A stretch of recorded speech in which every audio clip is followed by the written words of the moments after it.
2018an 8 euro ordaindu behar ziren bestagunera txartzeko, orain ja bikoitza 15 euro iaz baino 3 gehiago. Beti hola hasten da, emeki eta lehenik neurria irenstarazteko edo onartarazteko, eta gero hemen datuz doa. Anitza bai, soberan. Ez da soberain behar gehiago, behar da patxatu familiaia.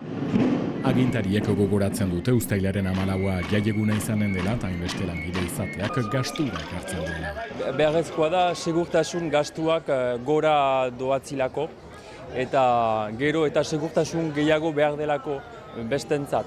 Neurri honekin Baionako herriko etxeak espero du 1,5 milioi euro biltzea, hautetxien hitzetan baitezpadakoa da, izan ere aurten besten aurrekontua 4,2 eurokoa da.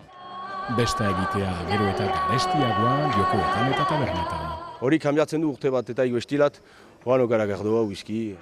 Kontua kontu, poza nagusi. Denak ongi guzti, gorri eta xuriz eta alegeraki. Osarria duno eta korritzen ginen gira pestetat.